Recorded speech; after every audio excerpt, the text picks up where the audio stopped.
हम क्या देखते हैं, क्या खरीदते हैं, क्या काम करते हैं, कहाँ जाते हैं और क्या बात करते हैं, इन सब पर किसी की नज़र है। हम पर इस तरह नज़र रखने वाला कोई ई कॉमर्स ऐप हो सकता है जो उस ऐप से ख़रीदारी करते समय आपकी पेमेंट से जुड़ी सभी जानकारी जुटा लेता है, या फिर कोई सोशल मीडिया ऐप हो सकता है जो आपकी मंजूरी या उसके बिना आपके कॉन्टैक्ट लिस्ट और दूसरी प्राइवेट जानकारी का एक्सेस ले लेता है।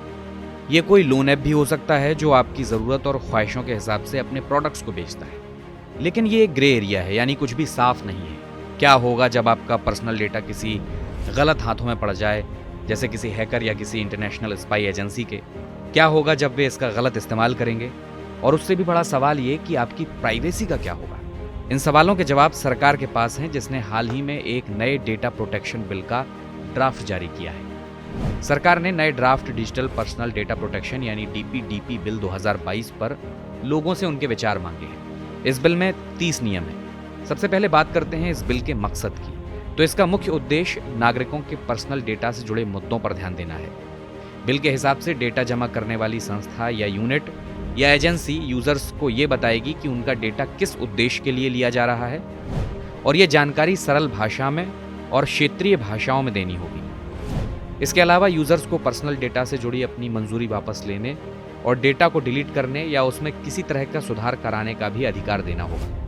18 साल से कम उम्र के लोगों के मामले में डेटा को प्रोसेस करने से पहले उनके माता पिता से इसकी मंजूरी लेनी होगी। ड्राफ्ट में प्रस्तावित प्रावधानों का उल्लंघन करने पर जुर्माने की राशि भी बढ़ाकर 500 करोड़ रुपए कर दी गई है। बिल में एक digital data protection board of India के गठन का भी प्रस्ताव आगे किया गया है, जो पर्सनल डेटा के गलत इस्तेमाल से जुड़े मामलों में फैसले और जुर्माने वगैरह तय करेगा। हालांकि बड़ी टेक कंपनियों को राहत देते हुए बिल में डेटा लोकलाइजेशन के नियम को हटाने का भी प्रस्ताव है। इसका मतलब यह है कि कंपनियां भारतीय यूजर्स का डेटा अपने मूल देश में स्टोर कर सकती हैं और उन्हें इसके लिए भारत में ही अलग से एक डेटा स्टोरेज फैसिलिटी स्थापित करने की जरूरत नहीं होगी। तो क्या इससे आपकी प्राइवेसी सुरक्षित रहेगी? एक्सपर्ट्स दलील दे रहे हैं कि नया बिल हालांकि आसान किया गया है, इसके कई हिस्सों को लेकर विवाद है और इससे फैसले लेने की सबसे ज्यादा ताकत सरकार के हाथों में आती है। बिल में ट्विटर और फेसबुक द्वारा किए जाने वाले डेटा ब्रीच को लेकर भी चीजें साफ नहीं है।